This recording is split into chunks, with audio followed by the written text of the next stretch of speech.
What's good, people? Whether it's at everybody at work, in between class, while you're working out, or sitting on your ass, I want to welcome you to the CharlieGtv Podcast.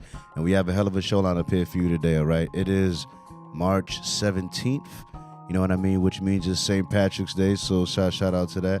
You know what I mean? It should be a great time, you know what I mean? But yeah, without further ado, we have a lot to talk about here today, and I'd like to introduce our guest. Now, he's a friend of the show. He's been on the show before. You know what I mean? He's a cannabis connoisseur and a wealth of knowledge in that area as far as getting legalization and all sorts of things. So I'm very happy he decided to come back on. I would like you guys to give a warm welcome to Neil The Cannabis Lawyer. How you doing? Welcome. Thanks for coming back on, man. So maybe one day I'll have like a guy that can control all of this shit. You know what I mean? So I can focus on just being a guy. But that's good. I like that. Yeah, thank you. But for now, I gotta do everything. You know what I mean? So how you been? I'm good, man. How are you? Pretty good. So, how would you say, if at all, the cannabis industry in Michigan has either matured or changed over the last year? Oh man. Since the last time I was on, there's been a significant amount of changes. I think that most people can know when they go to the dispensary that the prices are lower on things, and that's really working out to the consumer's benefit. I don't know that it's really helping the quality of the weed that's out there. So. Yeah. I will say that I'll admit, you know, don't come from me, guy. I've been buying weed primarily not from Dispos for a good stretch of maybe 7 months. You know what I mean? And then when I came back to Dispos, I wasn't sure if it's just this new one that I tried, but it didn't seem like prices were way lower. Like I was able to get it seemed like it was really more about what quality did I feel like getting? You know what I mean? Because they had a ounce for I don't know, maybe 70 or 50. No, not even 70. I think they had one for 50. And I was like, I didn't look at it. You know what I'm saying? Because I was sure that it wasn't gonna be good. You know what I mean? And one guy next to me was like, hey, they got an ounce for $12. I was like, you're lying. And he said, yeah, that's the one I'm getting. It was some older dude. And he showed it to me in line while he had bought it, and I'll admit it didn't look like great weed. It didn't. It didn't look any frosty at all. It didn't look. It looked brown. You know what I mean? It didn't look very appetizing. But for $12, a whole ounce, that wasn't even an option. It wasn't even an option, even on the medical side. Because I remember I had a girlfriend that had a medical marijuana card, and for a long time when I was with her, I used to buy my weed through her. You know what I mean? And she. Even back then, we were trying. There was no $30 ounce. There wasn't even an option. Even if it was low quality, it wasn't even there. You know what I mean? So what do you think has led to some of that price drop, in your opinion? There's just too many people growing weed. You know, so it's everybody put up a little tent, and started to growing some. Well, one of the things that Michigan did was they didn't limit the amount of grows that they allowed in the state. So as long as you qualify, the wording is that they shall issue you the license. Whereas they limit the amount of marijuana license dispensaries they issue. Well, I mean, you know, in a state like Ohio, you get a cap on the number of grows. Well, I don't know if that really helps their market, and I think that you can look at Ohio's market and see that it's not doing well, just because the quality is not there. So, you know.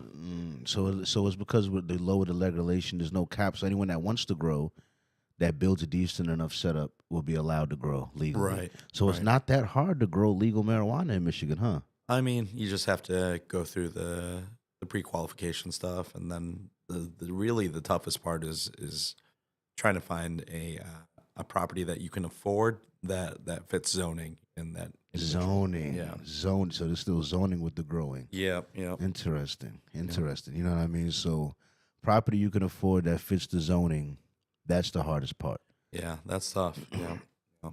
Interesting. Okay. All right. I'll keep that in mind. I'll keep that in mind. So what do you like when you go to the dispensary? Do you try to get flower? Or? Hang on.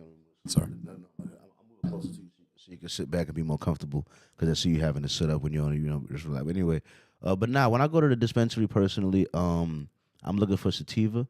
You know what I mean? I don't particularly like the indica unless I'm really in some sort of physical pain because I find indica works better for physical pain. But Well, here's the thing, though. All right. I mean, I think that those nomenclatures, the indica, sativa, sort of designations, they are something that they put out there just to are you saying that's just marketing? Yeah, it's all garbage, man. Yeah. It's all hybrid, and you really should be looking at smelling the flower to see what appeals to you. Mm. I mean, to some degree, you can look at the total terpenes on the packaging, but as far as an indica sativa designation, most of that's going to be placebo. I tell you, most of the reasons why I do end up buying from my friend over the dispos, in particular, the person I buy is because of he knows growers. You know what I mean? And a lot of times these growers are also selling to dispensaries. You know what I'm saying? But the thing is, the moment it's done, it has to go to like a lab. You know what I mean? Or sometimes the lab might be backed up or whatever. It might have to wait for that. You know what I mean? And then once it's done, then it can be packaged up and sent to the dispensary, which could be weeks, sometimes months after the growth is actually done. Yeah, that's really a big problem. Is that the freshness? The freshness. I started to look at weed a lot more like I look like fruit. Like you know what I'm saying? Like how long was since it's been picked? You know what I mean? To be honest, more than an indica, sativa, you should be looking at when it was packaged. Yeah. So. Or the harvest date, how they have on some they have on some packaging, which is always so. Because of that, he can get it. I mean, one time he gave me the best. I still told him twice he did it. One was with a banana kind, but one time he gave me the best weed I ever tasted, and it wasn't even the strongest weed, but it was because he was showing me this weed the whole time it was being grown, and then he said, "Look," he sold me an ounce of it, and he was like, "It's cured, but it's not fully cured yet, so it'll actually like cure throughout the week." And every day I smoked it, it tasted better and better, and it like was so fresh. It was so good. It was the closest you could get to like I said, fruit equivalent of picking an apple right off the tree when it's ripe, and then just taking a bite right then and there. So it's to some degree, it's like the farmer giving you the apple and being like, "All right, eat it," this week, because he knows when it's going to be at its peak flavor. Yeah. So the legal market does not. I feel like it's almost impossible for them to deliver you the peak flavor of almost any plant that they sell. It could still be a great plant by the time you get it, but peak flavor you missed that. Well, I mean, if you're going to go the legal market, you really want to, if you can, and you want to get that experience, what you should be doing is shopping at places where the owner or the salespeople are actually the growers. And so there's a couple of micro businesses like that. There's my guys Superior in Bay City, and then there's also Winewood Organics and Ann Arbor. But talking to the people that actually grow the weed and getting sort of an idea of when they feel like it's going to be the best. Yeah, just like we were talking about. That's interesting. And then also some people feel like I also learned this from him talking to the growers, like where like different parts of the plant of the same exact plant will have different THC levels, because he was like sometimes like the tip of the plant, the tip of the root, the tip of the nug will have more or something like that. And he's like, they could send a certain part off to the lab, and then you get the part that was off on the left that didn't test as high as the part that they sent, because they knew which part to send. You know what I mean? Like, yeah. Well, when a plant is growing, there's a canopy, right, where the leaves and all that stretch out, and so where the light penetrates the plant at certain angles and things like that, it's going to affect how the plant grows. Yeah, so. Yeah. But the legal market. So, all right. So, but there is a cap on how many dispensaries can grow in a given zone and city or something like. Well, so the way that it There's no works, cap on grows, Yeah. but the dispensaries that's selling the grows, which is why the weed price is so low because Yeah. there's not enough dispensaries to sell compared to how much weed can be grown. Does that the make way that it sense? works is that each township sort of decides how many dispensaries and grows they're going to allow in their township. You know, for a lot of townships, they don't want grows or they don't want dispensaries, right? Because they get a lot of pushback from older people, especially. You know, they don't want that type of clientele or whatever. But with a grow, they can put it anywhere, right? In any industrial sort of part of town, and it doesn't have a big sign that says, "Hey, this is a grow." In fact, they don't want that, right? Yeah. So it That just makes looks like sense. any other industrial building. So So they do have they got the cap on it. I think, sorry. So I got a story here that says something about in December of 2024, nearly 70 nearly 70 Michigan marijuana businesses were fined for regulatory violations. You know what I mean? It was saying something about annual financial statement noncompliance, general operation issues like handling and production, noncompliant sales, waste disposal, packaging, sampling, and testing. You know what I mean? So On one hand, I don't want I want the process to be sped up so I can get that peak freshness from the legal market that I can get from the maybe not so legal. He gave me a gift. It was a gift, you know what I'm saying? But not what you call it. But at the same time, I do worry about fentanyl and certain. There is certain things that pieces of mind that the legal market gives you, theoretically. You know what I mean? So, I don't know. I want them to follow the regulations, but do you feel like some of the regulations are necessary? How did you react to seeing 70 businesses that were possibly fined? well, I mean, to some degree, this is we knew this was going to happen. They were going to get all these people licensed, and then as soon as they got them licensed, it was going to be all right.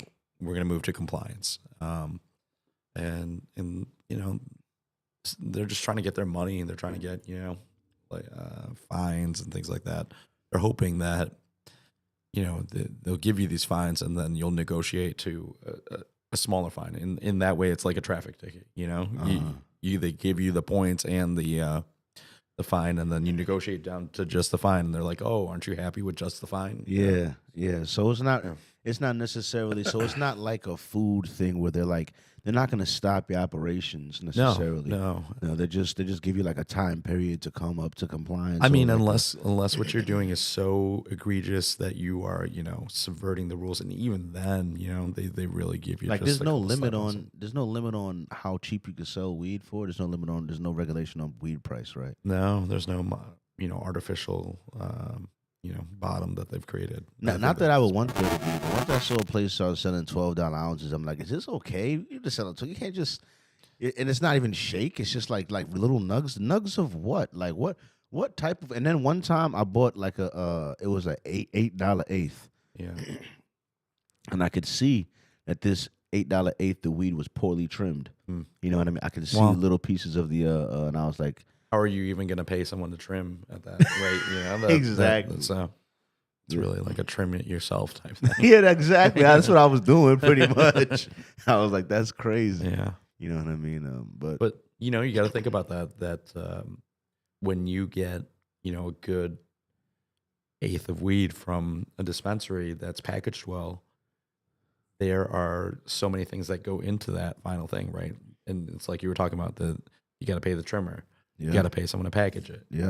You gotta pay for the packaging. You got to design the packaging, right? Yeah, So- you do.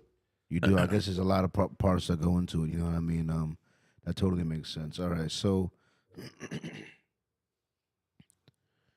the Michigan Treasury Department announced that she wants a bill to fix the roads. Hmm. You know what I mean? And she planned to partially fund that with the marijuana tax. Apparently, she was going to raise on that. You know what I mean? Now, at the same time, we're saying there's a lot of grows. The marijuana price has dropped. And the last time I went to the dispo, it just depends on the quality you want. If you want a $50 ounce or $20 ounce, you could probably get it, but you might not like it, but you could get it. You know what I'm saying? So, But versus more tax. Last time I checked, the tax was like 16%. Yeah. You know what I mean? I feel like that's a lot. I mean, I don't know, yeah. man. I don't know how much higher you want to. Why you always coming for weed, man? You just, Yeah. I guess because I don't know, but Well, I mean, they see it as someone easy to tax, right? I mean, I think that your average elder person that's going to vote on this thing, they see it as, why don't you tax the weed people? It's not me, yeah, man, the weed people gonna pay for everything, man. Cause Yeah, I there's mean, a lot of weed people. There's a lot of. well, the issue is that, and she doesn't. I mean, I don't know what she sees or doesn't see, the governor, but the fear and the issue is that if the tax on this becomes so high, people are just going to go to the black market. Why would you pay so much more in taxes? Exactly for what you, because the price. It also makes me wonder about the black market sometimes. When I went back to the disc, because I really haven't gone to the disc, when I seen the prices, some of the prices, and I thought about some of the things people was selling, I was like, he could probably come to the dispo and get a better product than what he sold me that one time. Like today, then I'm thinking like It's hit or miss, you know what I mean. But that's why I go with the other guy. You know what I mean? Because there's a difference between somebody that's a hustler and somebody that's a connoisseur of the product. You know what I mean? It's two different things. Have you seen some of this packaging that's been going on in the black market? No. No, they're getting like really creative with their packaging. So there's one that comes with a remote control helicopter every eighth you buy. What? Yeah, it's one comes with a bobblehead. Wow. They're getting really sort of interesting with the. Instead of taxing you, they're giving you like little things. Well, yeah, that's stuff. on the black market. That's crazy. And it comes with the za. So comes with the za. They got little za packs with little toys in it now. Like it's like a happy meal, like a happy. Yeah, kind of. Wow, that's dope, man. Listen, I got the wrong bud, man. I need the wrong. I got the wrong guy, man. That's hilarious. I'm sure you'll see some of that out at Hash Bash when you go. Yeah. Speaking of Hash Bash, so I heard there's a couple things you plan on doing out there. What were you hoping to do at Hash Bash this year? Well, I mean, usually we spend most of our time at the Cup, and we really don't make it down to the fair and the actual diag. The reason why is sometimes the weather's hit or miss. Yeah, the weather is hit or miss. Yeah. Especially the first week of April. So it can be really cold. So if you don't want to be down there, the hotel is a good option. The Cup, but this year I think that we're going to try to get down with the people and walk around the diag a little bit. Yeah. Yeah, it seemed pretty chill. Like when I went over there, it was my first time going out there. I really liked your content from last year when you were down on the street. So yeah, it was really cool. The people were really chill. I also felt like it was very beneficial what I was doing because the people enjoyed being interviewed. One and two, I got free weed a couple times from a couple of people I interviewed. You know what I mean? Because they appreciate the free. Well, I mean that's their whole. People, down there they're trying to give away weed. Yeah, I'm definitely doing this. This is a win-win. Yeah. This is a no-brainer. I'm like, why wouldn't I do this? Man. Why wouldn't I come out there, get good content, smoke some good weed, get some free weed? It seems like a no-brainer. All I needed to do is bring a little bit more money this time. Last time I ain't had that much money because there was some food trucks down there telling me. I'm telling you, any of you guys out there that smoke, it's a good time. It's a great time. I didn't actually get to make it into the Cup, but apparently I bet in there there's some of the best weed in the world. I bet. You know what I mean? So it's amazing. It's amazing. And if you're in Detroit, man, it's only like the drive not that long. It was like an hour. Like Ann Arbor. Yeah. Do the speed limit. Don't mess with them police. You know what I'm saying? but once you get out there, though, it's chill. But the cops ain't messing with you. I flew my drone. I ain't anybody messing with me flying my drone. You know what I mean? Sometimes the cops, I've gotten approached once or twice from the cops messing with me flying my drone. But so, do you know the history of Hash Bash? And I know that they started it. It was I remember someone telling me. I wouldn't mind hearing it again because I remember someone telling me that they were somewhat disappointed with what it has turned into today to some degree, but So there was a man, John Sinclair. He was a cannabis activist and the leader of a couple music groups and, things like that. And so he had already been arrested a couple times for cannabis. And then he got caught selling 2 joints to an undercover officer. And they wanted to give him like 15 years in prison for 2 joints. For 2 joints. And so because of that, there was a massive protest. I mean, the people that came to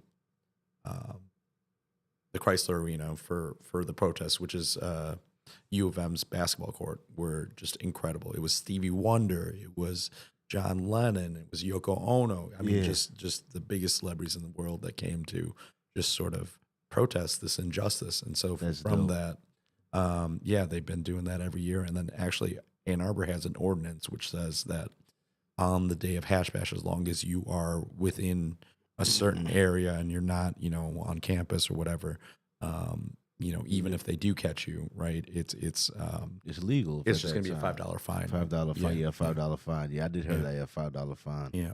You know, I mean, even with the government could turn into a problem. You know. Now you have to be aware that it's not like fully legal. You can't be selling, cannabis. You can't be selling, if you're blatantly selling edibles and things like that, they'll still mess with you. Like this one guy that was out there that I interviewed who said he was selling. By the way, there was also a lot of mushrooms. That's the reason the reason why I was mad I didn't have money, because I was like, bro, I didn't realize how much mushrooms was going to be out here. I was like, well, well, it's decriminalized in Ann Arbor as well. Yeah. So I'm just mad I didn't bring it up. I didn't realize, because some stuff was looking great at a great price, and it was just like, I messed up. You know what I mean? So I'm gonna try to come correct this. Now you know. Yeah, and I didn't realize how great it was gonna be. And I honestly, I want to kind of go every year if I can. If I can, I want to go every year. This year, it's not even just the weed. It's like there's also Ann Arbor has. I mean, I hate saying it because I went to Michigan State, but Ann Arbor has one of the best foods scenes in Michigan. So. Wow. So the food is popping out there too. I saw, man.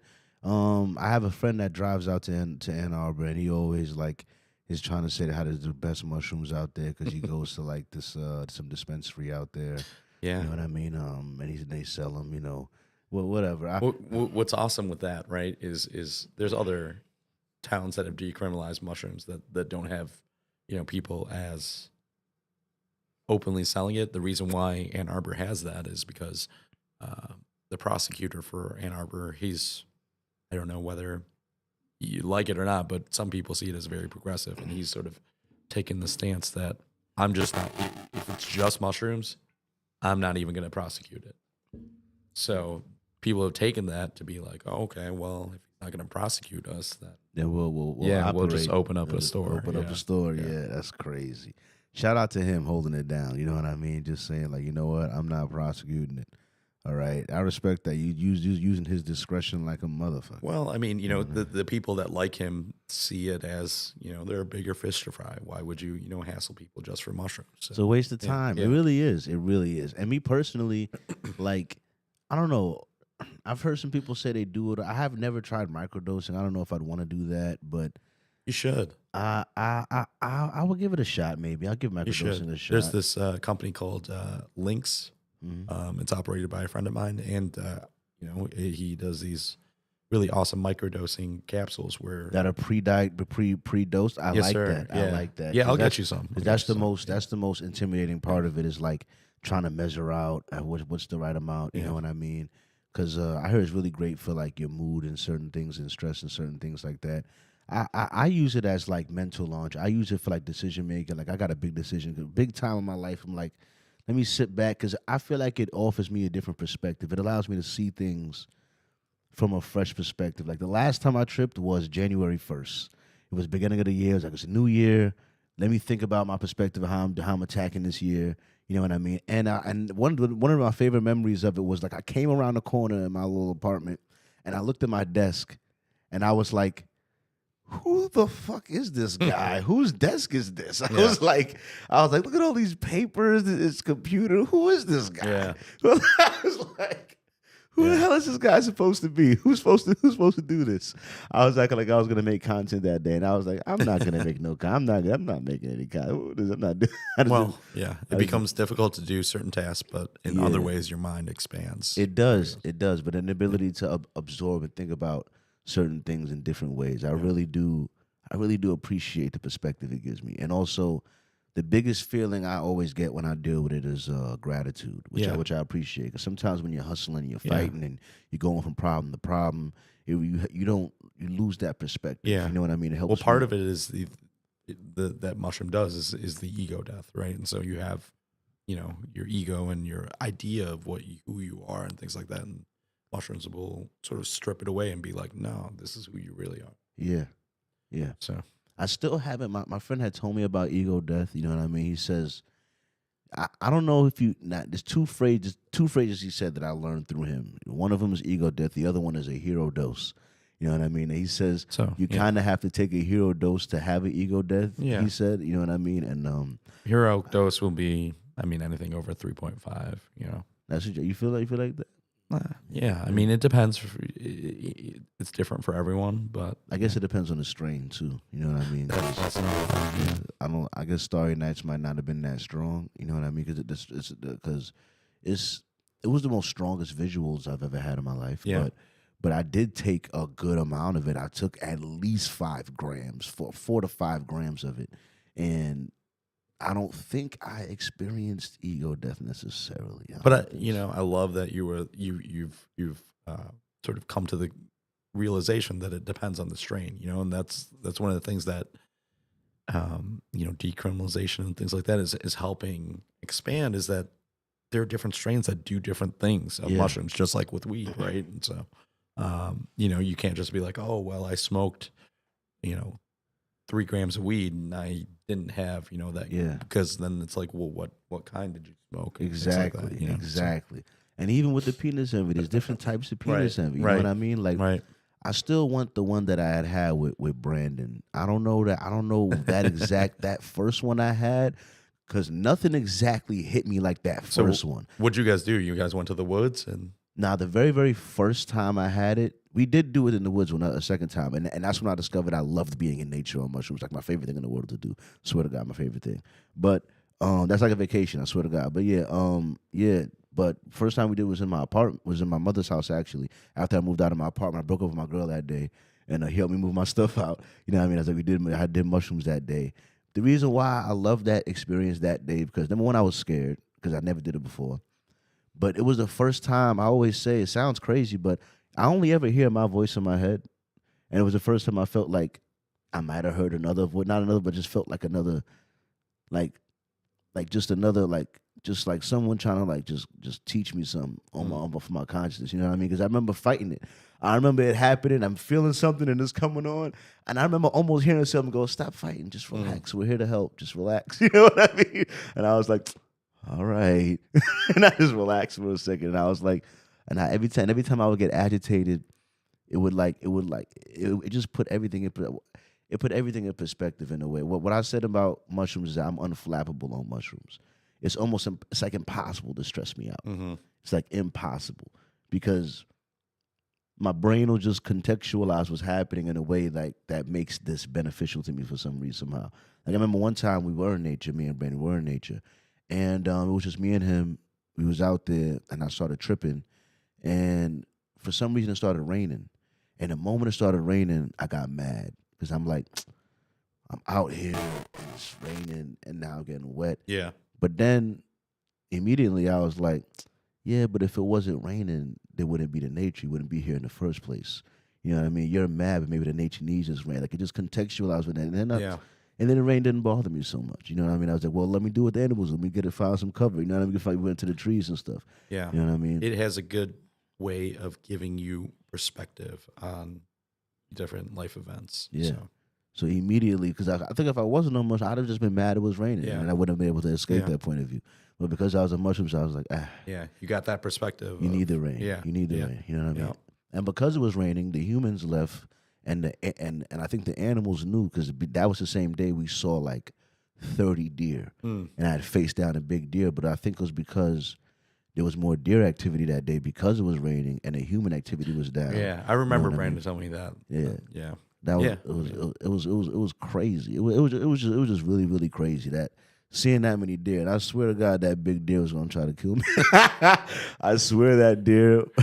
I've never seen not a deer. Excuse me, a buck. That buck was huge, man. That buck. I've never seen a buck. Red Dead Redemption don't do it justice, right? A buck, like the top of its back was like at the top of my head, man. Yeah. This was a big buck. This buck was huge. That buck was probably like, these guys are tripping out. And I felt like on mushrooms, like I felt like almost like I could feel the vibes. I felt so connected to everything though. You know what I mean? So as much as I felt like he was gonna charge me, I also felt like he knew like I ain't a threat. You know, we chilling. You know I'm chilling. You understood each other. You can feel me. You can feel my energy here, man. I ain't here to fuck with you, dog. You know what I mean? But yeah, so the state has implemented a new option to verify cannabis business through an online database. Huh. Does that make it easier to get a cannabis license as a dispensary? Is that what they're saying? No, I don't think so. I think that what they're trying to do is you know, that we have so many people brokering and things like that, and there's not really a specific license for brokering, right? It's just sort of Broker. What is that exactly? What do you mean by that? I mean, it's just, you know, facilitating deals between dispensaries and growers and things like that. So, you know, a broker will sort of be like, oh, okay, let me take this portion of your harvest and let me see what, you know, rates I can get on. And they make the in between, you know, so.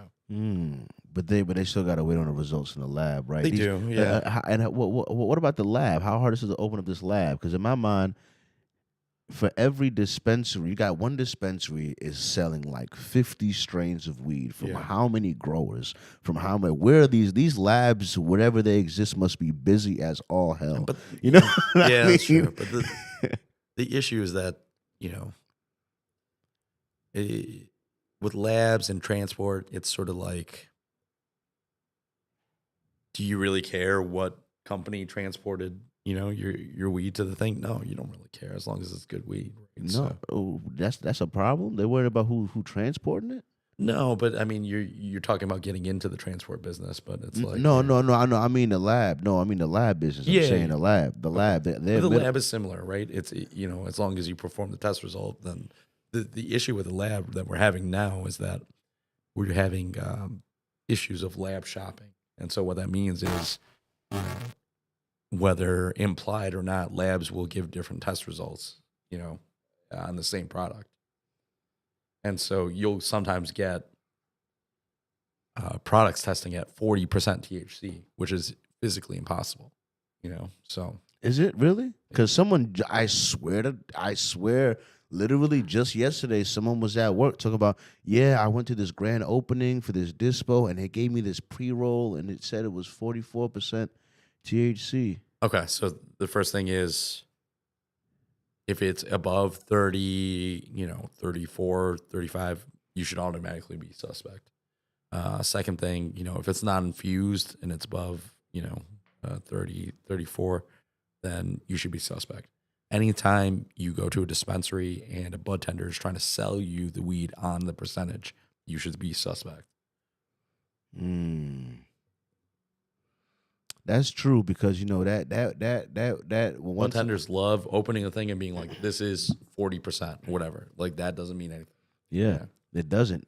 Well, what I always look for, did it hit my nose though? You open it up, but how does it hit my nose? How does that? Because I noticed like fruit, a lot of times the weed tastes how it smells. So what do you like, gassier stuff, or like stuff that tastes like fruit, or candy? Call it candy strains.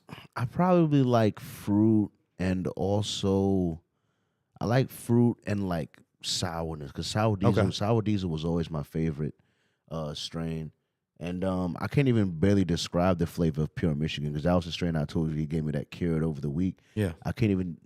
All I knew was the taste of it. The other one he gave me was called, like, I want to say it was called Bahama Mama or something like that, or Banana Mama or something. That thing smelled like bananas. You broke it down, it smelled like bananas. You smoked it, it tasted like bananas. And I'm telling you, And it's not. And he said it wasn't one of those because I heard they have this. Yeah, have you heard about this weed? I never tried it yet because it sounds stupid. But I heard that they're spraying weed with flavor. You know what I mean? Yeah. Have you heard of that?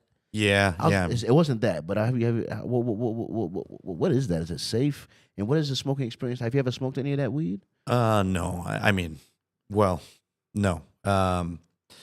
There's products that do it here. You know, usually those shorter 3 pre-roll jars, and you know the big companies that do it. I'm just not going to name them, but you know, if your hairdresser likes that, you know, then you shouldn't be smoking that because it's usually, you know, infused with artificial flavoring. Yeah, artificial flavoring. You know what I mean? And then on one hand, I'm like, well, you know, I'm not going to act like I haven't sat here and consumed juice with artificial flavoring for 10 years straight.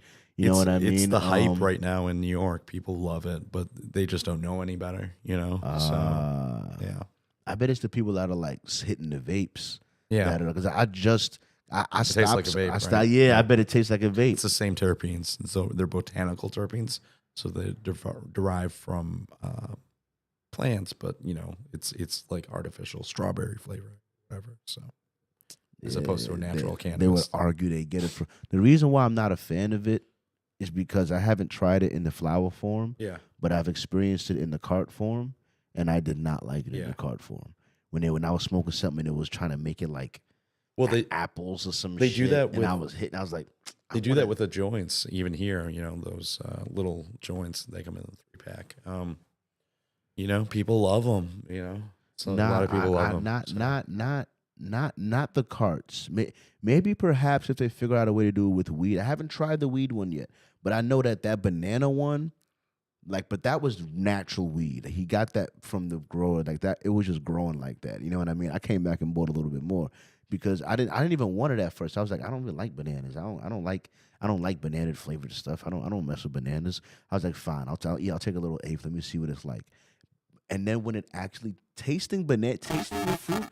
I've never experienced that. I felt like I was in Hawaii smoking weed or something. It was crazy. You know what I mean? Some people like it. But that's I think that's natural though.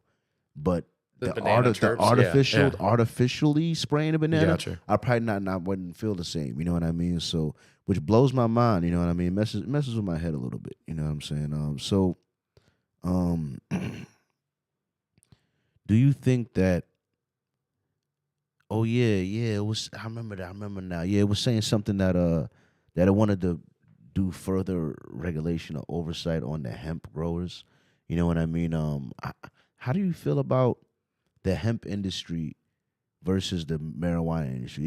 Is the hemp regulation to grow the same as like the cannabis regulation to be a grower, or are they any different? Like, it's very different. In Michigan, the CRA, the Cannabis Regulatory Agency, has sort of given their opinion that they consider THCA as part of the overall THC percentage.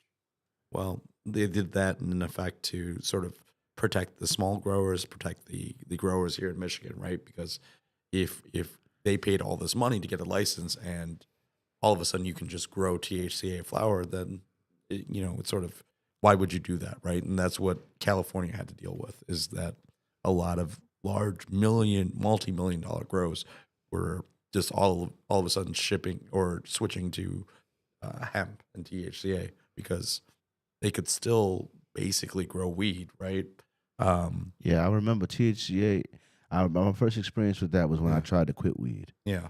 I tried to quit weed and I went to a tobacco shop and I was trying to get CBD. And that was here in Michigan? Yeah, it was here in Michigan. Yeah.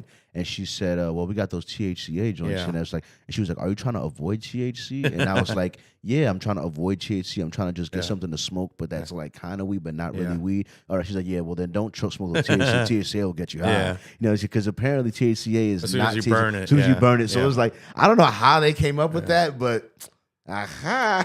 Well, I mean, what's crazy is that, in Michigan, they're like, you can't do that. Meanwhile, in New York, all over the country, like people like Little Baby have their own, Yeah. hemp lines, and they're making millions and millions of dollars off of it. So Of the THCA, yeah. the only people that they're hurting are people here in Michigan. So Yeah. it's an effort to sort of protect our people, but they're also hurting our people as well. Yeah, So, but there was it was just a random smoke shop. I ain't gonna give up Yeah. their name. I ain't gonna put them out there like that. You know what I'm saying? But like, yeah, there was just she was like, yeah, don't buy those THCA well, ones. I mean, But it's so like, that's funny. and we talk about this at the lawyers conference. It's like a 5-year-old can go online and buy this stuff, Yeah. to their house, and where they can't go to the dispensary. So, Yeah, and That's you a can buy it slippery right now. line. Yeah. And it's just,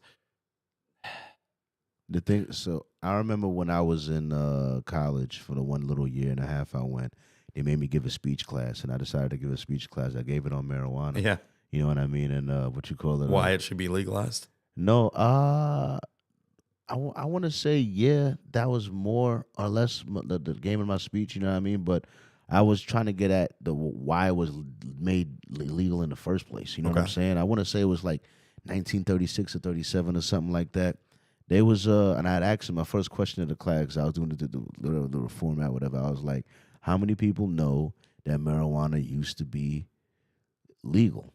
You know what I mean? It used to be legal. You know Yeah. what I mean? They know it's illegal, but it used to be legal.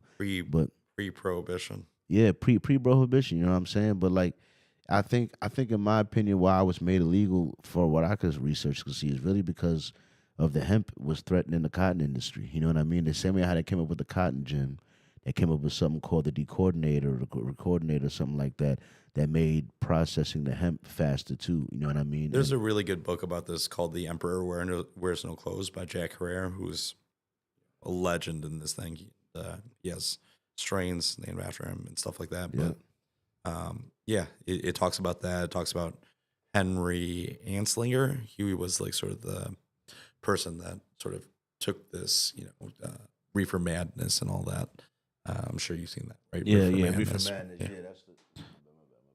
So that's the old propaganda. That's the first. That's when they were, like I said, back then trying to make marijuana illegal for no reason. You know what I'm saying? So, and back in my research, that it said that marijuana can make like no cap. I think it said like 26,000 different things. Just think whatever you can make with paper, you can make with hemp, and then more, because it was saying how the first fenders on the Model T1 car were actually made out of hemp. Those are hemp fire. And you remember those videos of them hitting it with a hammer. You know what I mean? How hemp could be light, but also still very, very strong for how light it is. Yeah. You know what I mean? Also very interesting, which is like hemp rope is stronger. There was a video I seen of someone had hemp paper, and it was like harder to tear. It's just a piece of paper. But regular paper, you know how paper tears, but that same paper, if it was hemp, would be like harder. That's why the sails, they would use hemp sails, not cotton sails. Hemp sails would be way stronger than cotton sails. You know what I mean? Hemp was like better, and hemp apparently only cost like 25% of the water to grow, so it was easier to grow, cheaper to grow, stronger. It's more renewable too. More renewable. Yeah. Grows faster. Like, why would you grow? Why would? And now that it's legal, I'm like, well, why can't hemp come back as a major product? It's And because they've also, been put so many years behind the other industries by this prohibition. So it's also a complete protein. Apparently, it's one of the few complete proteins. Yeah. Even as a protein, is great. You know what I mean? So it's really a fantastic product. I don't know how pound for pound cotton is more profitable to grow than hemp. You know what I mean? years of industry that proliferated because of the prohibition. Yeah, that's crazy. You know what I'm saying? I really want hemp to make a comeback. I want somebody to come out with a hemp clothing line. You know what I'm saying? I want hemp clothing on all of that. You know what I'm saying? But yeah, so. Have you heard of people that hate hemp grows? Some people hate hemp grows because an outdoor hemp grow can pollinate a nearby regular grow, and some people hate hemp grows because they feel like it destroys the air for regular grows. Yeah, that's a big issue with the cities that have outdoor grows. It's like you said, if you get a hobbyist hemp grower, and within a half mile or even a quarter mile, they can ruin your complete outdoor grow, which is tough. That's why a lot of these people that have outdoor grows, they try to coordinate with their neighbors and things like that. So It's crazy because I remember when my stepfather was growing a little bit, and he was trying to show me the difference between a male and a female And he was plant. doing it outside? No, he was doing it inside. Okay. He did take it outside. Every once in a while, he wanted to grow outdoors, but he was like too afraid. So he mostly grew indoors. But every once in a while, he would take it outdoors, and like a squirrel would get it or some shit, or something happen. He'd get mad and bring it back inside. You know what I mean? So he didn't bring it outside a lot. But I forgot it was like this. It's almost like the males have like balls on them. They were like little balls, like little like a little sack. Yeah. Yeah, you can see them once they mature enough. So. Yeah. But he was like, sometimes he ain't separate them in time, and then they pollinate the other one. You know what I mean? And sometimes it's hard to tell. And I'm like, imagine your livelihood depending on you telling male from female. And then apparently there's male and female seeds. Are there? Or is that a myth? Well, when it gets seeded out, then it's already been sort of impregnated. No, I mean like if you get seeds, right? Yeah. Are there male and female seeds? I don't think so. I think that, sex is sort of when you plant it, it'll be determined the sex. Damn. So they still got to do the guesswork every time. I thought it was a thing where they could I guess that's cloning. I guess if you're cloning and you never actually go to seeds, you know what I mean? But I think that there's procedures now that where you don't have to wait as long. And so what you can do is like clip, a little bit of tissue or, a leaf and tell, send it in, and they'll sort of tell you with, 90% accuracy it's going to be male or female. So wow, so they can learn. Wow, yeah, and the whole point of that is that it sort of cuts down. Yeah, it cuts down on the time that you have to go through. And so that's really useful, especially in commercial settings. Yeah, but they don't talk about is how sexist the marijuana world really is. You know what I'm saying? Where the men all get their heads chopped off. You know what I mean? Don't women should love marijuana. See, so don't you love? Yeah. Every time you're in the grow with the ladies. So. Yeah, all ladies, no men. That is a woman only operation right there. See, there you go. Right, that's great. I mean, they use it for breeding and stuff like that. So, I mean, when you do crosses and things like that. So you still need the male sometimes. Sometimes, yeah, yeah. Sometimes we still need it. Can't get rid of us totally. You know what I mean? So, how can you explain what happens when because like how I said, I love sour diesel. Yeah. You know what I mean? I remember back in the day when OG Kush was popping. You know what I mean? How do strains die over time? Someone said they get diluted or like how do strains die? Or I remember someone was telling me how someone was selling the original seed for this for mad money and what I don't understand. When you talk about OG Kush, right? That's going to be across the two strains. It's going to be OG and Hindu Kush, and those sort of get crossed, and you get what happens is people will have a number of plants that are, they're OG Kush, crosses. And then from that, people will do what they call pheno hunting, which means they grow out the plants and they find, look, I like the flower of this one. I'm going to keep that one going. I didn't like the flower of this one. I'm going to kill that off, He was, the guy that I liked that gave me the Pure Michigan, he was talking about phenotypes. He was like, it's the same strain, different phenotype. Yeah. And sometimes that means like children, right? So you got sisters? Yeah, I got a sister, yeah. So you and your sister are different phenotypes of your parents. Even though you have the same parents, right? Does that make sense? Yeah, that makes sense. Yeah, different phenotypes, yeah.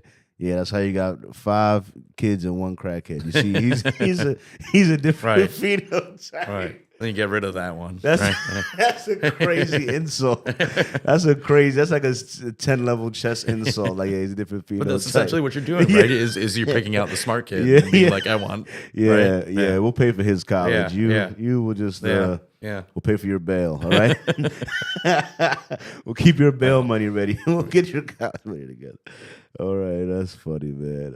What you call it? All right, so Michigan banned certain harmful oils and marijuana vape products. You know what I'm saying? Okay. I've seen that. You know what I mean? And I was like, so what was I smoking before? That's what I was looking at. Like, I see that a lot of vapes were using vitamin E, MCT oil, all of these things that they use as cutting agents to the distillate. even the distillate is coming from questionable sources currently. A lot of it is what we were talking about, hemp converted distillate. So they're actually making it from hemp and then using chemical processes to convert it to Delta 9 THC. Wait. Give me the YouTube 10-second go back. So they're using what to convert it into THC? They're growing what and using chemicals to convert it into THC? So, to get to distillate, first you're going to have to extract it with some sort of butane. I remember that. And then from that, you distill it even further, and you get just the pure like THC or whatever. And so that's usually around like 90 some percent, pure or whatever. But you're refining it. You're essentially making a hot dog, right? So it's not the best sort of material. Really, you want a full spectrum of all the cannabinoids of the plant, just not the THC, right? But so that distillate that you get normally through that process, you can also get it by doing it with hemp and then using chemicals to convert that to Delta 9 THC. Wow. Yeah. So it's probably cheaper with hemp because hemp is so much easier. Yeah, and and to grow. that's what a lot of the grows were getting sort of busted for, is they were backdooring to THC. Yeah, and then being like, chemically this backdooring. magically appeared from our grow. Yeah, so that's why they're getting stricter with that. That makes sense. All right, so I got to get back on my thing, because, hey, listen, guys, I've always been honest with you guys, right? I tell you what's going on, all right? I be transparent because I do a lot. And, there was like a month or two where I did Adderall, you know what I mean? The thing what I did was, because, in my opinion, not Michigan, but the medical industry is way too money hungry, because I was able to go online to some people there and have them diagnose me with ADHD. I got a prescription. You know what I mean? I wasn't going to like Pookie and Ray Ray in a hoodie somewhere in a corner somewhere. I had a prescription for Adderall and was going to CVS to get Adderall because I just said, get Adderall legally online. And it said, oh, it's a website. You found it that way? Yeah, literally. And literally I'm looking at my phone and it's now telling me, literally I seen this headline talk about liquid Adderall now legally sold in all 50 states. And I'm like, when I was there, I could pick, I had to go to a teledoctor. And then only the pharmacy in Myers. There's only a couple of them that accept teledoctor prescriptions. You know what I mean? It was just really weird. I was just like, it's a legitimate company and all, but at the same time, well, like, you got to think, man, and you got to sort of any drug in excess will is harmful. I'm not gonna. I've been off Adderall. I didn't find it that addictive anyway. I don't know. It's basically just meth, though. Yeah, that's what I heard. That's what I heard too. That's what made me want to stop. The biggest reason why I stopped checking that was because it worked a little too good. It was a little too. It was. It'll disrupt your sleep. It made me wonder where the energy came from. You know what I mean? Because I was like, I drink coffee, I drink energy drinks. That feels one way, and then Adderall just feels like you're just awake. You're just awake. It's really weird. It's really weird. And also, I didn't like. I don't want the teeth thing. Oh, the other thing, it made my breath stink. That's the other thing too. Adderall made my breath stink. Even just the pills. I tried to drink, eat. It didn't help. That's not the only thing I liked about. All right, two things I liked about it. I ain't gonna lie. One, energy. Yeah. I got a lot done because I wasn't sleeping. Yeah. So I was, as in like. And you're focused, right? I was more focused. So I love that part. Also, definitely a fucking appetite suppressant. Yeah. I didn't care much for eating. I didn't care about eating that much. You know what I mean? So I was going to lose weight and get shit done. I ain't going to lie. That was a good fucking deal. Yeah. All right? I ain't going to lie.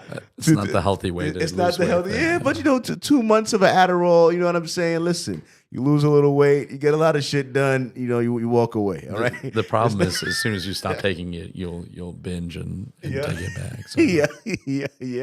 I felt that too. But I had to stop. Mostly because I didn't like the effect. I didn't like taking it every day. I also didn't like the one that they gave me. I would have had to keep taking that one I didn't feel like gaming the system. I just didn't feel like doing it. You know what I mean? Also, I was kind of afraid of the long-term effects of Adderall. The other thing I started thinking was, I was like, is this what they give? They give this to kids? Do they give this to kids? I was thinking, I was like, I'm fucking 30.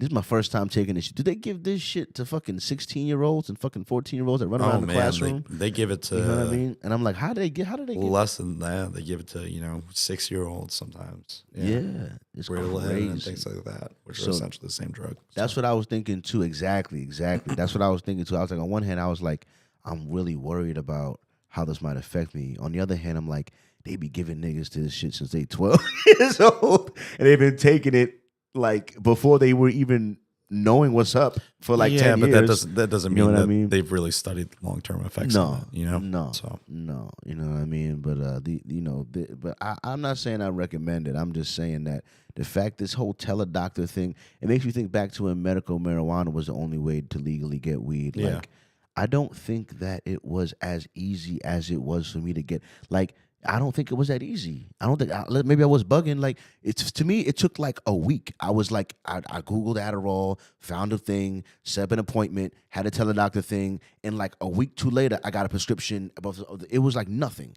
You know what I mean? I had to pay money up with little membership or this or that, pay for the Medicaid, but it was like nothing. It was not. Oh, the hardest part, honestly, was a tricky part during the interview with the.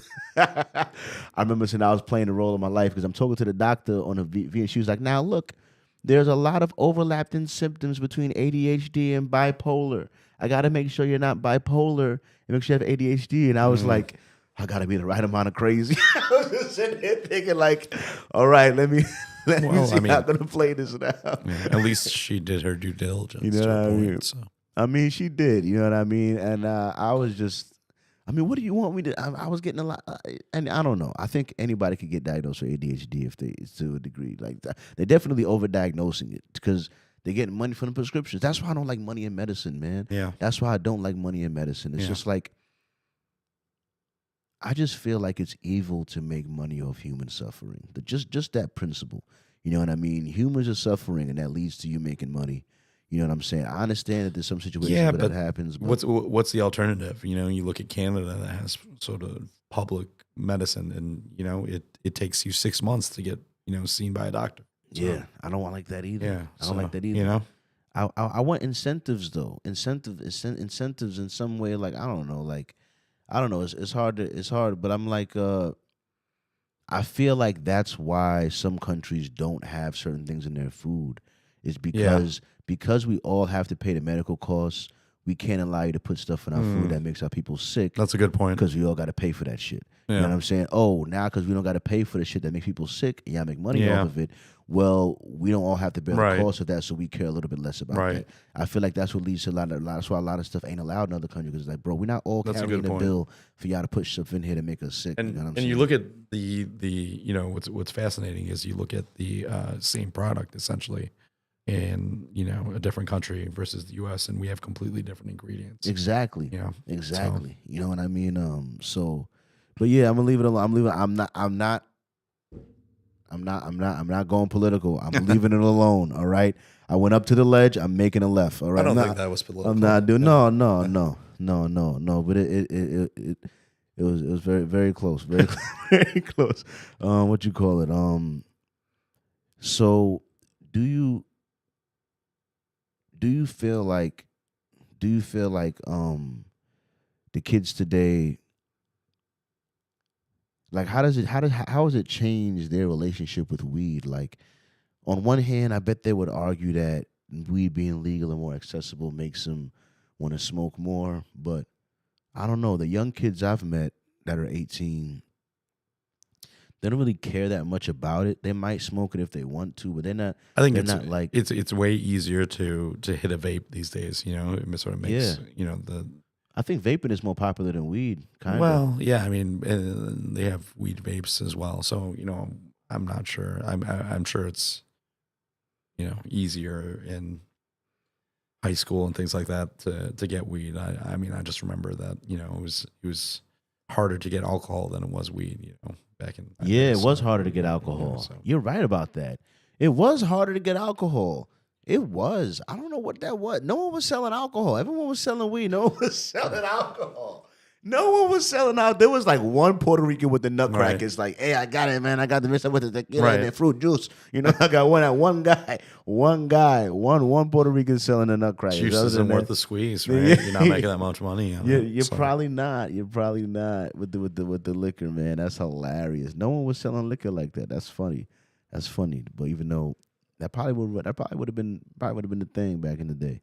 It wasn't always juice in them Arizona bottles in high school. You know what I'm saying? But yeah. Yeah, so Michigan, what are they saying here? Has updated its social equity program to include additional resources for applicants. Social equity. I would have to know what they mean. What is that? So the social equity program is in place to help people. It's intended to help people that are sort of marginalized and things like that, to help them, get attraction in this industry and things like that.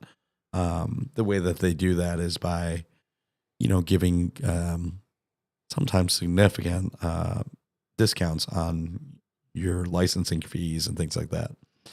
Is that based on what if you were previously like prosecuted for weed or something like that? Yeah, one is if you have a cannabis charge. One is if you're from the 19 most disenfranchised cities in Michigan and things like that. But I don't know that the program has really taken the effect that they wanted it to, because the issue is still that even if you're social equity, you still have to get this property that meets zoning and things like that. And so that's really where the it's still a bottle. The hurdle becomes the financial hurdle. Yeah, that's really crazy. This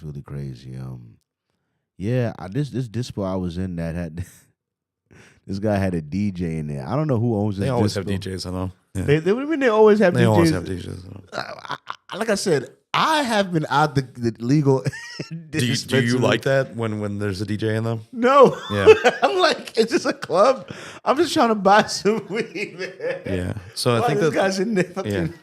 They're trying to make it like seem as cool as possible, but the thing is, really, what it should be is you having an experience with that bud tender, right? And them telling you, hey, this is what I think's good. This is what I've tried and things like that. Instead, what it's become is DJs, blasting music and the bud tender being like, this is 40%, this is 30%, and you have no other context. Yeah. For the weed. So yeah, ridiculous. You know what I mean? And I have noticed one thing that dispensaries are doing. You're not slick, all right? You're not slick. Stop trying to hire just a pretty girl that don't know shit about the weed, bro. I'm sick of this shit. I'm sick of her. Well, she's pretty as hell. Beautiful girl. Not a weed like connoisseur, like not really just, well, this one, Well, there's a lot of girls that are very knowledgeable about there cannabis, are some of them that are fantastic, you know what I'm saying? But some of them in there, I'll be like, I don't know if she gives me the good recommendation. You know what I'm saying? Well, to some degree, it's the dispensary's job, right? They should be educating and doing these bud tender trainings and things like that. And I think that we've gotten away from that is, because now, and I've heard dispensary owners say this, it's like a restaurant. They want you to burn and turn, meaning that they want you to get that person done, because the more people you see in a day, the more revenue for the company. And so they don't want that sort of personal, interaction where you're showing them a bunch of weed. Do you think we'll ever get to a space where, because one thing I haven't seen a lot of yet is like weed lounges. You know what I mean? I heard it was going to be a first one, because that's what you would really like. The best dispo experience, probably. You know what I mean? Let me pull up to a place. Let me try it out. Let me smoke. Let me sit down. How I feel about it. I like this. Let me get an A for that. Yeah. Like, would it be ever able you would be allowed to buy? Because to me, to be at a weed lounge, that's like think of you at a restaurant and you can't order some food to go. Yeah. Well, you had a weed lounge. Yeah. Can you order some bud to go? Yeah. You know what I'm saying? Like if you sit there, you smoke it. I tried like 3 or 4 joints or some shit. I like this one. They brought out a sample, like an appetizer, a sample of 3 mini joints. You see which flavor you like, type shit. I can see that. I mean, I think the problem is that people haven't found a way to monetize it. As they do more and more, I'm sure those licenses will open up. But like, how do you make money off of someone sitting there smoking weed? you make money off of them buying it, but well, they will buy. Well, in my mind, like they well, would buy more if they you, can sit there and you try it. already Yeah. have restaurants. Yeah. You already have a restaurant. Right. That you're making money off them sitting there buying the food, Yeah. eating the food. All right. So could you allow them to smoke? Could that be like just add on to the menu? Just like we now also offer this appetizer weed mini joints, and then if you like the mini joints, one of the flavors in the menu, you can order a bigger, and you have it to go. It just all you need is like a mini joint for appetizers, a bigger joint and blunt appropriate thing for the main course, and then a to go package or dessert if you want to like a. Yeah, so I mean, the other part of that is shit. that they're really making it hard to do food and things like that with the consumption lounge. So, that Consumption lounge is what they call it. Yeah, Okay. so my guys, Superior, have one up in Bay City currently, where they allow you to smoke the product. Is that in California or? No, this is in Bay City, Michigan. Bay City, Michigan. Yeah. How far is that from here? It's about an hour and a half. Hour and a half? Oh, Yeah. Bay City way more popping, dog. Bay City doing a lot of good things. It's beautiful over in there. the summertime. So they got a weed lounge, a Yeah. consumption So lounge? it's attached to the micro business where they grow everything on site, and you can sit there and talk to the growers of the weed while you smoke it. So, see, that's a superior experience in my opinion. You know what I mean? Like it's like you get to go in there, you talk to the guy, you get to see it, you get to smoke it, you get to. I mean, I relax think for this some is even better because it's not just like a regular lounge where you're just hanging out. You actually get to talk to the people that are growing the weed. Exactly. So yeah, that's like I keep comparing it to the food industry because I think of weed like food in a lot of ways. You know what I'm saying? And what's the best way to do food? What they say, farm to table? Is that what they say? You know what I mean? Like there are some restaurants that do that have like a connection with a particular farm that's growing things that are shipped directly to that restaurant from that. They're like either co-owners or something like that, or they have like a stocks and something like that. You know what I mean? Where like, and those, a lot of the best experience, they're fresher because they're connected to a farm, directed to a farm. They give you fresher, more seasonal, more ingredients in that time. You know what I mean? Same thing with a dispensary. If it was how you say connected, like it's just better. It's just better to me. You know what I mean? Because you can smell it, but sometimes not until you taste the weed a little bit. You know what I mean? You don't know. Because I've had weed that looked good, smelled good, it didn't taste good, didn't smoke right, smoked weird. Like just it burnt weird. Like I don't know if it was chemicals in it or something. You know what I mean? I've had 2 times when the weed, one time I stopped fucking with it. Is the weed like burnt black? Like I had to look it up. I was like, why would the ash? I mean, the ash was black. Why would ash be black? You know what I mean? It was like, well, something with the curing process, something with this, that, something. there's some debate on that. There was some reason. What could lead to black ash? Like I felt like I was about to die. I was like, this weed ash is turning black. I was like, what am I smoking here? This can't be good. More than the ash, though, I would go by taste, right? If it doesn't taste right to you, then that's an indication that not grown correctly or cured correctly or something. So I'm still going. I'm still mad at you for over here trying to. It's like you just walked up and told me Sanadone is just Guess what? That all sativa indica thing. Yeah, fuck off with that, man. Bullshit. Anyway, on the real. Here's something that'll really get you. A lot of edibles will be labeled sativa and indica and things like that. If it's made with distillate, there are no differing effects. It's all just distillate. And so that's just it's like they're just playing mind games with you. Because different strains, there's no regulation on it. Different strains definitely affect you differently. Yeah, but if it's distillate, it's just gonna be distillate. It's like just pure THC. That makes sense. If it's any pure effects THC. that you're feeling, like I'm up and that's all in your head. But the flowers, from the flower, you know what I mean. The flowers. There's got to be a difference between sativa and then no. So there is a difference, right? But what I'm trying to say is today there are the hybrids have taken over the market. There's almost no pure. There's no pure. Exactly. Everything's a hybrid, right? And so you can get like a 70-30 leaning hybrid that gives you more indica effects but it's still going to be like a hybrid. So even the sativas that are supposed to be sativas are hybrid sativas. Yeah. They're hybrid, they're sativa leaning hybrids. Yeah, exactly. That's what they are. Exactly. And I would say that today, like even most of the 70-30s are, more skewed 50-50. So some people say that indica like gives you more yield per plant. That's why people like growing indica. They also say indica tend to have higher THC. That's why, like, I'm trying to figure out why is sativa being squeezed out the market. As a person who says he likes sativa, I always feel like indica is more hybrid, and then I'm like, why is it always hybrid? Like, does no one care about the sativa? And then I'm hearing now that it's like, so why did they stop making pure sativas? Why is pure sativas It's got to not? be harder to grow. It's got to be harder to grow. Yeah. But maybe pure indicas is And harder to then grow too, because maybe they're not. There's a difference, right? Not just growing, but growing at a scale of not only hundreds of plants, but thousands of plants. Yeah. And that's where it's easier to take care of certain plants in the thousands. So Certain plants. Man, but with that hybrid, I just don't feel like that's probably the peak version of weed, When you that's like, yeah, when you're trying to take care of 1,000 cows to sell steak versus you trying to take care of 3 cows to sell steak from 3 cows. Yeah. You know what I mean? Good analogy. You know what I mean? That you're gonna get better meat. You get more care that you can take over the more 3 care cows. that you give to each cow. Each Absolutely. cow, you know what I'm saying? As opposed to, so you not growing a strand just because it takes more care to grow doesn't mean that strand is worse. It just means it requires more care. It's probably better, Right.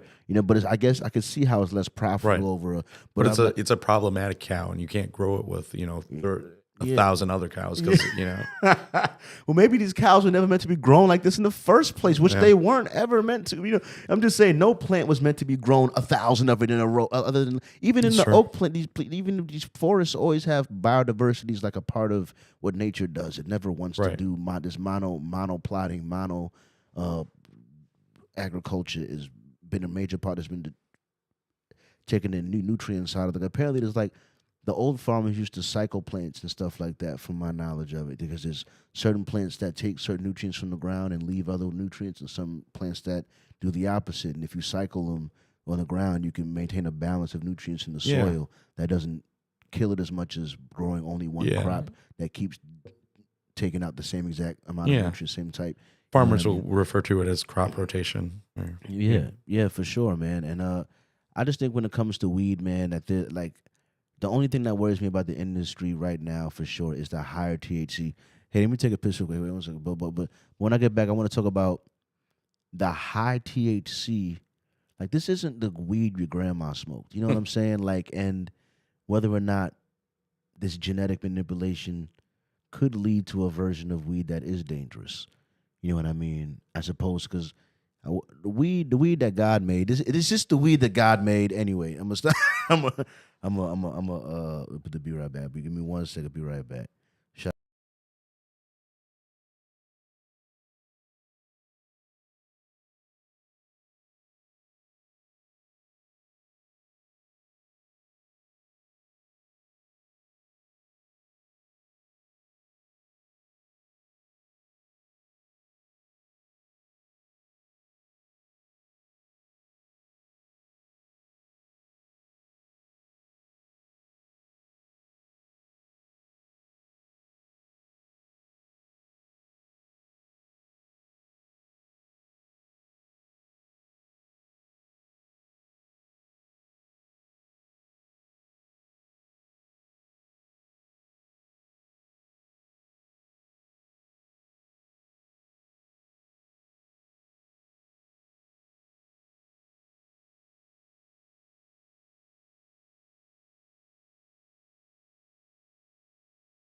And we back, y'all. We back, y'all. We back on the scene. We back on the scene.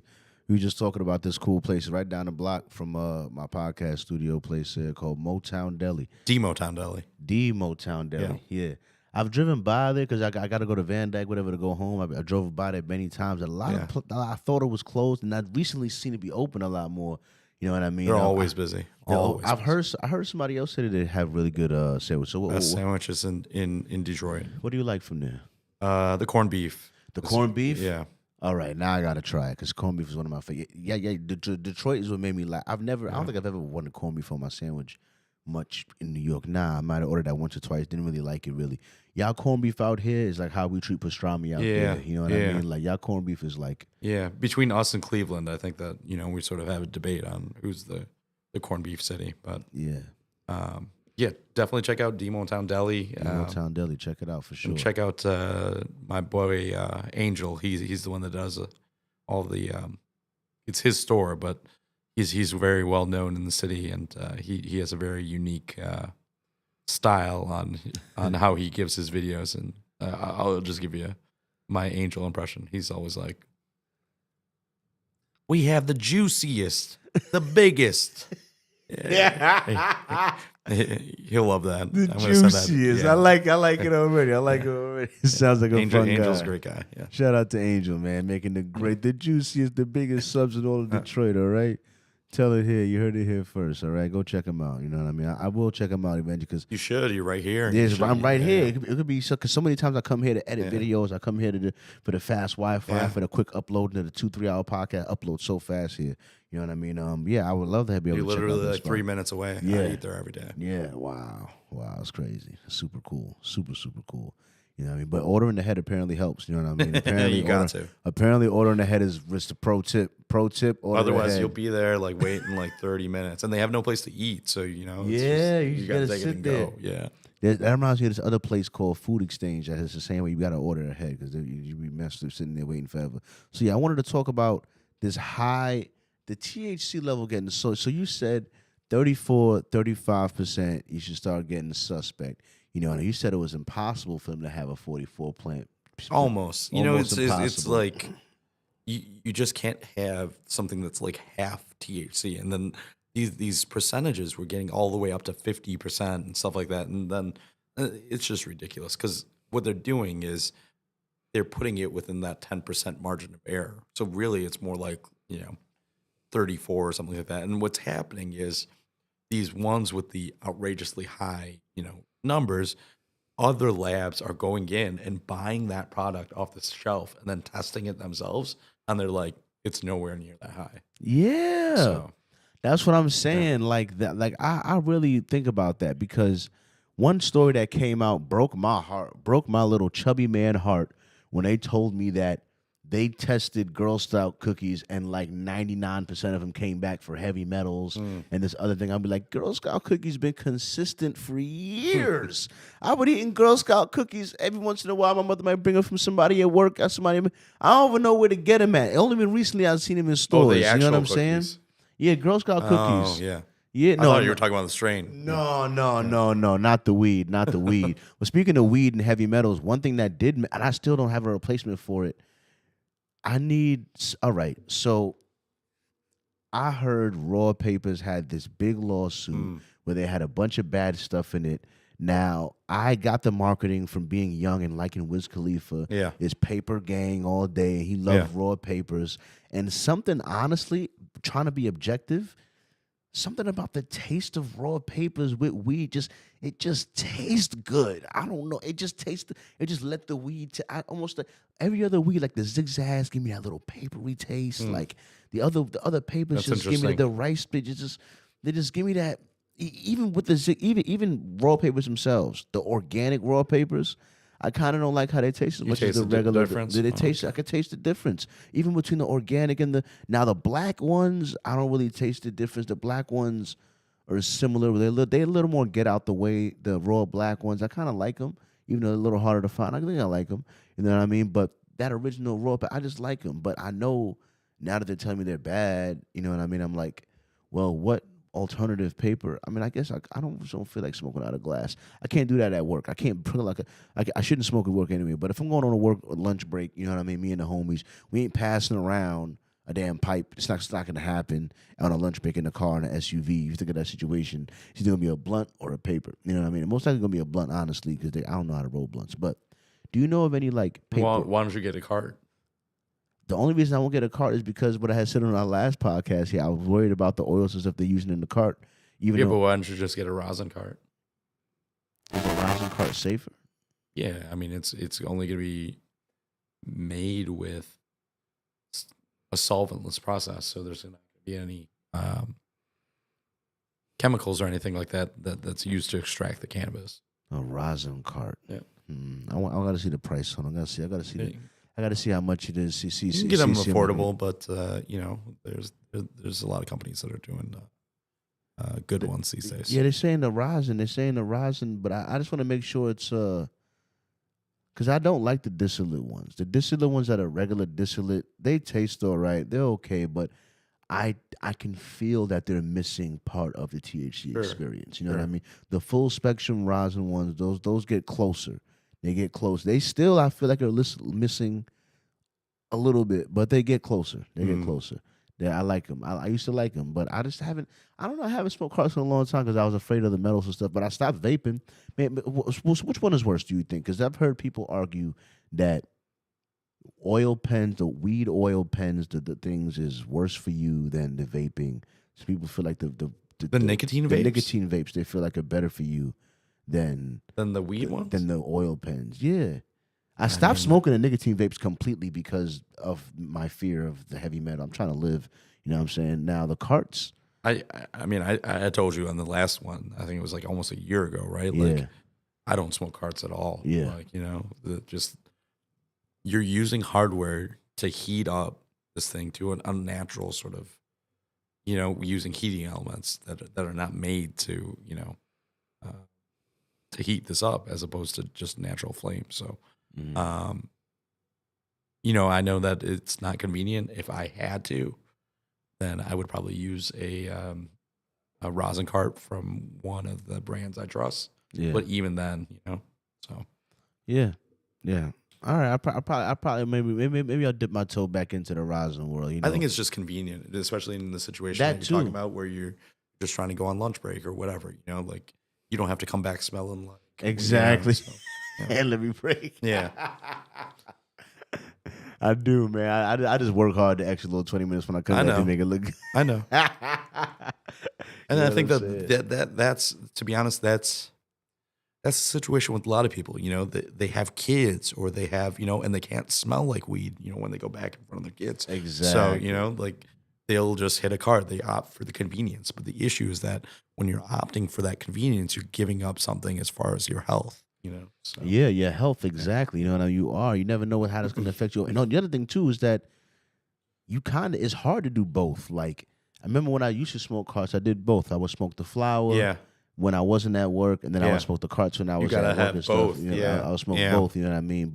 And that's tough for people. They want to invest in one or the other, right? Yeah, so. but the thing is, I think that. Go ahead.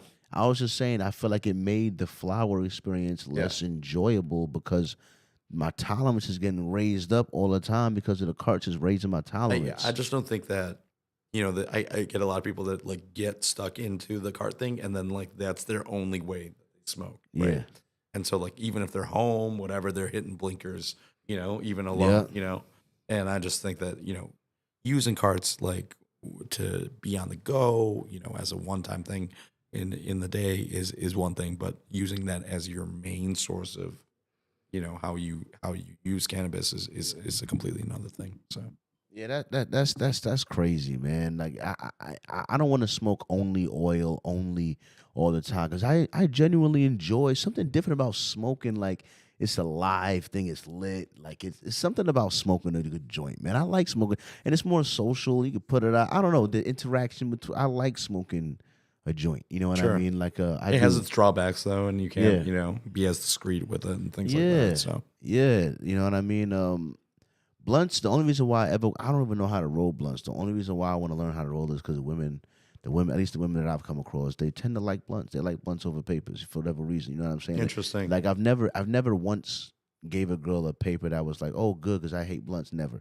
It's always like, okay, I I'll like smoke. backwoods. Yeah. It's always like, I'll smoke this, but like they would have rather the blunt for sure. They would have rather the blunt. They'll smoke the papers, but they would have rather the blunt for sure. You know what I mean? Me, I like papers because I like tasting the weed. I want to taste. I can't taste even when it's great weed, you can taste it a little bit in the blunt. Yeah. You know what I mean? But you can taste the weed you can taste it even more in glass. The problem is with the blunts is that you're smoking so much tobacco that you can get addicted to the tobacco, and so a lot of people like they only will smoke, woods. Yeah. And when they can't get a wood, they sort of like it doesn't satisfy their urge, right? And it's because they've become addicted to the tobacco, the nicotine. So. Yeah, it doesn't hit them fully it doesn't hit their spectrum. And so that they're expecting. when they're smoking, they're used to smoking like a spliff, like the people in which I've done that too, which I enjoy.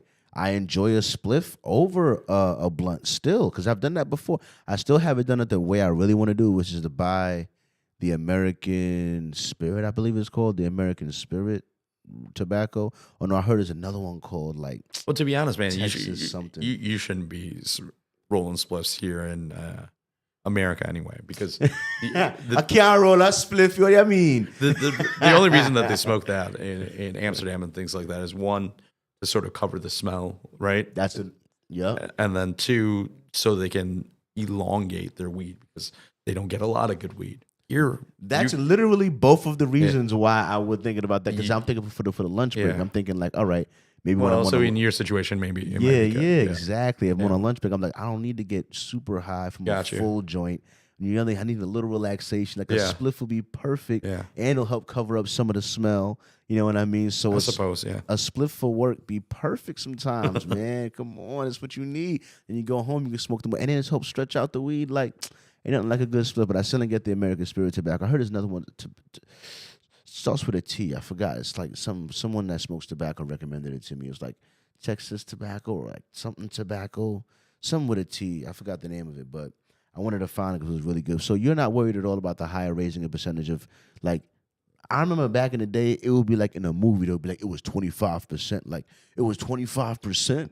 Like that used to be like high. Yeah. Like, that used to be like, whoa. Yeah. Like, I remember that I too. mean, like, and now it's like, that's like 25 is the starting point. Yeah, it's kind of regular. Yeah. It's kind of regular.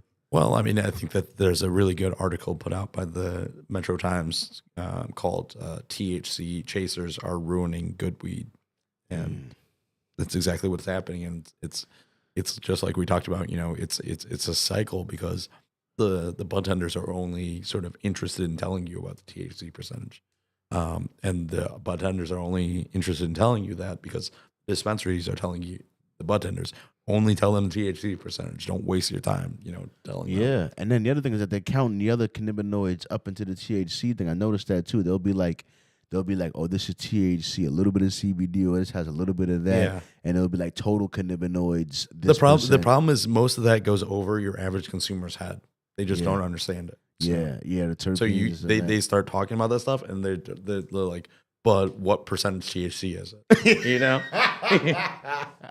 They're like, what? And what's crazy is it's the consumers that drive it at some point. They come into the dispensaries and they're like, oh, I only smoke, 30% THC. So I know some really awesome, bud tenders, female bud tenders as well, that try to, be like, well, it's not really about the THC percentage. It's, the terpenes, this and that. And then they'll just be like, well, I like 30%. Just. Yeah, some people are like that too. They only trust the THC percent because it's different. What they try to do is they try to put a front on to this girl that knows better than them, or guy or whatever. And they're like, oh, I'm very experienced. I need 35%. Try to put on bravado. So. Oh yeah, I just want to feel it. I want to feel it. I'm real experienced. This ain't my first rodeo. They always say that. Not that guy. Don't be that. I've been smoking since the 70s. They always say that as well. Guys like 20. That's funny, man. That's ridiculous, man. All right, so I'd say we're about half hour if you want to order that sandwich. Order that sandwich. You know what I mean?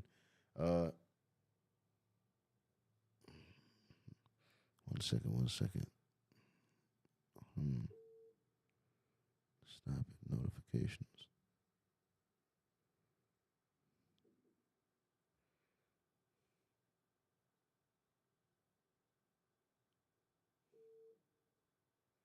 Stop it. From on Twitch. On Twitch. So when was the first time you smoked weed? Back in New York? Yeah. The first time I smoked weed was definitely back in New York. Was it in a blunt? No. Let me think for a second. Okay, no, I lied. So I'm Jamaican. My whole family's Jamaican. You're from Queens, or? I'm from Brooklyn. Yeah, Brooklyn, Okay. Brooklyn, born and raised. You know what I'm saying? But my whole family's Jamaican. You know, Okay. my mother's Jamaican. My dad still lives. There's a lot of Jamaican people in Queens. So, Yeah, there are a lot. There are a lot for sure. You know what I mean? But what you call it?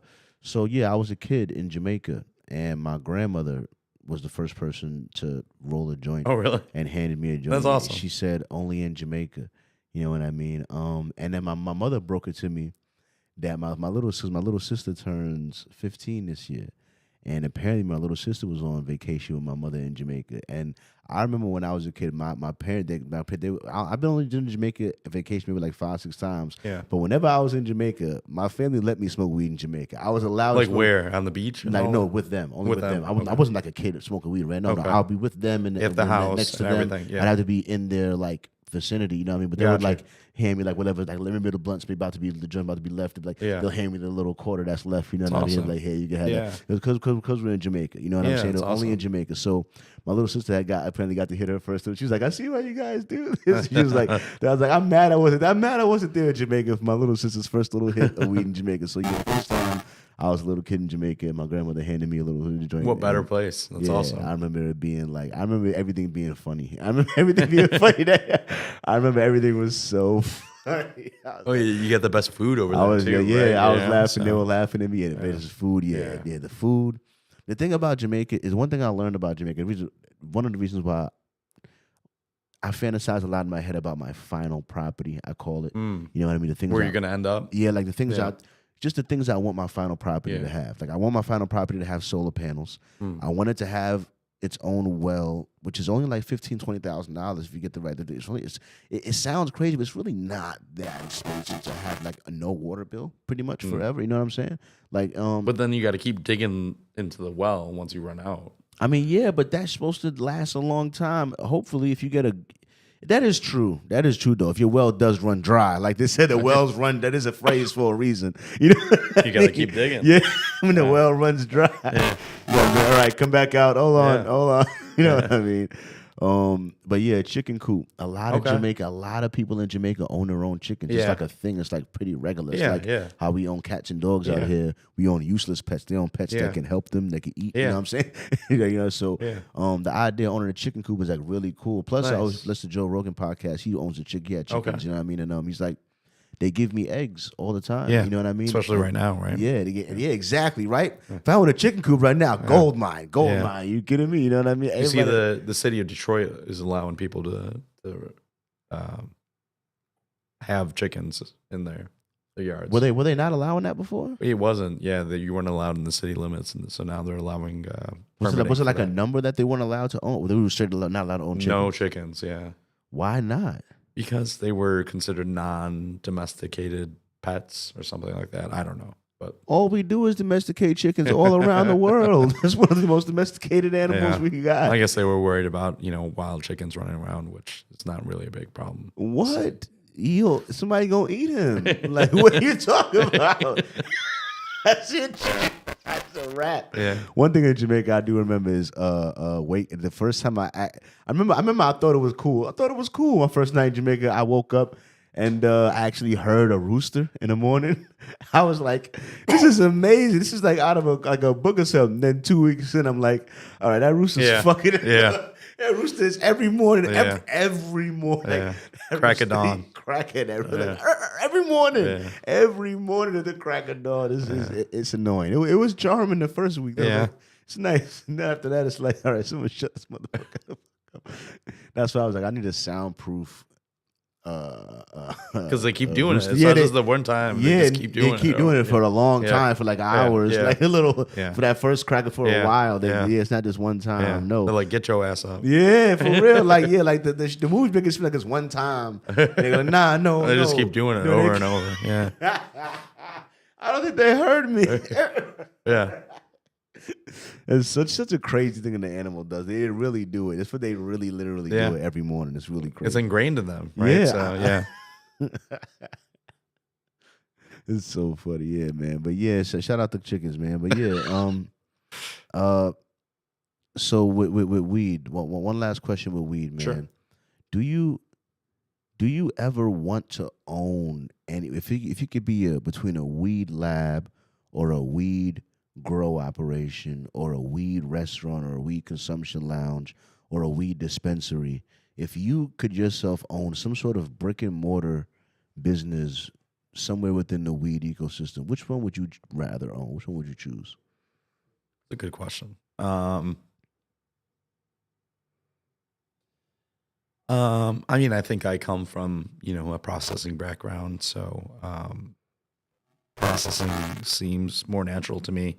I'm sort of familiar with both types of extraction, both butane and non-butane extraction. So it just makes more sense to me. And then, I always tell people that with a processing lab, you don't have to wait 4 months before you start making your first dollars, right? Because with a grow, you have to wait at least 4 months. And then even in that 4 months, you could have a bad crop, you could have any number of issues. So with the grow, it's really sort of environment dependent and things like that. Whereas with the processing, you can just sort of do butane extraction, outside of the building in a shipping container that's, retrofitted for butane extractions. You can do solventless extraction inside the building, with a solventless lab. You can do edible manufacture with a, minimal kitchen. So there's a lot that you can do with processing. So you would just be processing different distills. And, I think that some sort of where you have your own grow, but you can also process for other people. That's sort of the dream. Cool. That's cool. That's cool as hell. It's interesting. You know what I mean? Me myself, I had fantasized about owning a factory one day. You know what Factory? I mean? Yeah. Just because I feel like it employs a lot of people. Okay. I feel like it's a type of job that's very beneficial. Okay. You know what I mean? To almost anywhere it's at. So I was thinking about so it's like if you was going to own a factory, then you got to refine some sort of product into a sellable thing on the market. So what product would I want to, and I was thinking, that's why I was thinking about hemp. I was like, well, apparently you can make a lot of things with hemp if you had somewhere that could refine. I was trying to figure out, like, I guess you were saying, yes, it did have like a head start once it was made illegal to ingrain itself and everything. But if it's a better product, it's a better product. Yeah, but if you're trying to do it with hemp, you don't even need to go the cannabis route. There's a special like hemp processor license for that. So a hemp processor license. Yep, and it's through the CRA. It used to be through the Michigan Department of Agriculture, but they are just sort of stretched their limits with taking care of farmers that they can't oversee. This program as well, because all processors are going to include that gas station that sold you that that thing, and so obviously they're not doing a great job policing them. So that was a smoke shop. That was a full blown smoke shop. Yeah. It was a nice one too. Way past 12 miles. It was up there in a good neighborhood. You know what I mean? With the glass displays and everything. I mean, it was all nice. To these smoke shop owners, credit. They're just like, well, what do you want me to do? I can buy it, on the internet. It's legal. It's legal I can for buy it them on the internet. The lady literally told me it's just like a legal way for us to sell weed. Yeah. And I was just like, oh. They just have no idea, and then meanwhile, the CRA tells our people, well, you can't do that though. Everyone else can do it, but you can't do that. That's crazy. You got to get around these little regulations they make, man. But listen, I very, very much and thank you for your time today. No Hopefully, problem. my little Jeep can make it out to Ann Arbor and we could have a little street interview session. out Yeah, there. It'd be really I hope dope. you do make it out there because you talked to a lot of my friends last time. So Oh, that's cool. That's yeah, cool. hopefully yeah. we can link up and I'll introduce you to some people. That'd be really dope. That'd be really dope, man. But thank you for your time today. We got it done, y'all. Listen. Thank you, brother. No problem. There's a lot of places your ears could be. I'm honored they chose to be with me. When in doubt, use calm honesty to express your vision. And most of all, thanks for listening.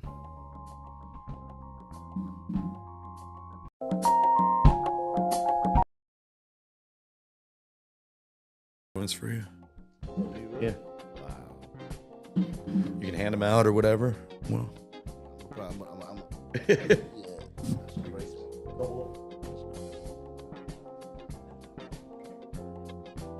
smoke a couple. Try them out.